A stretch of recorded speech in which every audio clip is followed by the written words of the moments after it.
তার মা গুলো না যে তালাক করে পারলাম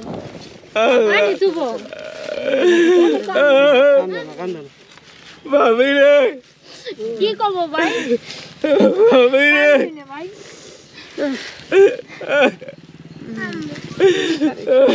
ভাবি রে আল্লাহ শুভো ভাই ওরে সাহেব সাইম এই যে সাইম আবার আবার মনি কো এই যে জ্বালাম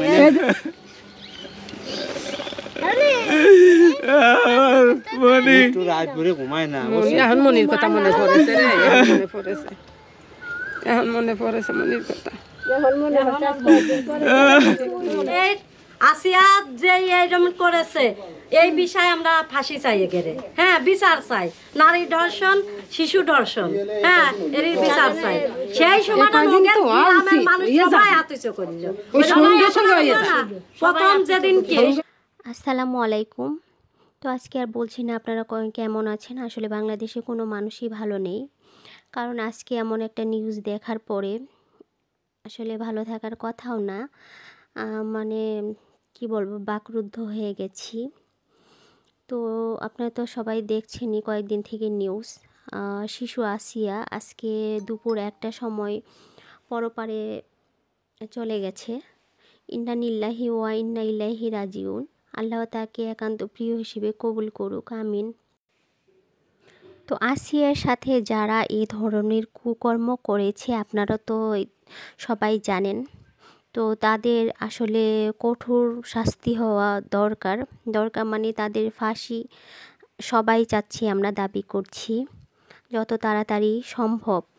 কারণ এটা যদি কোনো মানে শাস্তি তাড়াতাড়ি না হয় তাহলে বাংলাদেশে প্রতিদিন যে ধর্ষণের ঘটনাগুলো ঘটছে তা ঘটেই যাবে, আর মানুষের মধ্যে তখন ভয় থাকবে না। আর এরকম যদি মানে ফাঁসি অতি দ্রুত হয় তাহলে অন্তত ধর্ষকরা একটা মানে ধর্ষণ করার আগে একবার হলেও ভাববে যে তার কীরকম শাস্তি হবে। আসলে প্রকাশ্যে মৃত্যুদণ্ড দেওয়াটাই উচিত বলে আমি মনে করি। এরকম একটা ন্যাক্কারজনক জঘন্য ঘটনা একটা শিশু বাচ্চার সাথে কিভাবে করতে পারে, মানে সে তো পশুর থেকেও অধম, তার বেঁচে থাকার কোনো অধিকার নেই। কিভাবে করতে পারে এরকম একটা কাজ, মানে ভাষায় আমি প্রকাশ করতে পারি না। মাত্র একটা 8 বছরের শিশু বাচ্চা, তার এখন ঠিক মতো মানে কি বলবো, নিজে তো নিজে চলাফেরার মতো, তার বুঝে শুনে চলাফেরার মতো তো বয়সটা নাই, তার বয়সটা না, একটা ছোট্ট বাচ্চা। তো তার সাথে তার পুতুল খেলার সময়, এ সময় এরকম একটা জঘন্য ঘটনা, হৃদয় বিদারক, মানে কি বলবো। মেয়েটা কয়েকটা দিন থেকে মৃত্যুর সঙ্গে পাঞ্জা লড়েছে। একটা বাচ্চা কতটা কষ্ট সহ্য করার পরে আজকে সে এই দুনিয়া ছেড়ে চলে গেছে। আসলে এত যন্ত্রণা থেকে আল্লাহ পাক তাকে নিয়ে গেছে, তাকে জান্নাতের পাখি হিসেবে। বাংলাদেশে এরকম অহরহ প্রতিদিন এরকম ধর্ষণের ঘটনা ঘটছে। যখনই নিউজ দেখা হয় প্রতিদিন এরকম নিউজ মানে আপনার চোখে পড়বে। মানে কোথাও নারী, শিশু, এমনকি মধ্যবয়স্ক নারীরাও রেহাই পাচ্ছে না। দিনের পর দিন এসব ঘটনা ঘটেই চলেছে, এর কিন্তু কোনো বিচার সেভাবে আজ পর্যন্ত হচ্ছে না। এই জন্য আসলে ধর্ষকরা, খারাপ মানুষেরা মানে দিনের পর দিন এসব করার সাহস পাচ্ছে। তো আমরা আসলে দাবি করি এই ধর্ষকদের যারা এরকম ন্যাক্কারজনক ঘটনা ঘটাবে তাদের দৃষ্টান্ত শাস্তি হওয়া উচিত, এবং সেটা প্রকাশ্যে হলে আরও খুবই ভালো হয়, এটা আমাদের চাওয়া।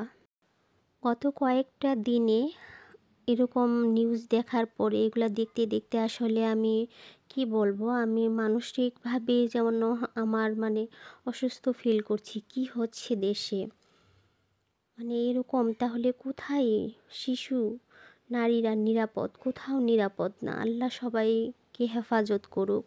আসলে দূরে থেকে এটাই চাওয়া, সবাইকে আল্লাহ ভালো রাখুক, আর এরকম ঘটনা যেন আর না ঘটে। দেশের মানুষকে সবাইকে সাবধানে হেফাজতে থাকতে হবে, এটাই আসলে দূর থেকে আমার চাওয়া। সবাইকে আল্লাহ ভালো রাখুন। তো আরেকটা চাওয়া আমার সবার কাছে, বিশেষ করে বাবা মায়েদের কাছে, আপনার কন্যা সন্তানকে কখনো একা কোথাও যেতে দিবেন না। সেটা হোক পরিচিত অপরিচিত, কারো কাছেই একা ছাড়বেন না, কারণ কোনো বাচ্চা শিশু নিরাপদ না। তো আপনারা সবাই আপনাদের বাচ্চাদের খেয়াল রাখবেন, বুকে রাখবেন, কাছে রাখবেন, কখনো কারো কাছে হাতছাড়া করবেন না। তো সব সময় চোখে চোখে রাখবেন, এটাই আসলে সবার কাছে আমার চাওয়া। তো আসলে আজকে আর কি বলবো, মানে এসব দেখার পরে আজকে আর মানে কোনো কিছু আমার কথাই বের হচ্ছে না মুখ দিয়ে। তো আপনারা সবাই ভালো থাকুন, সবাই সন্তানকে হেফাজতে রাখুন। আল্লাহ হাফেজ।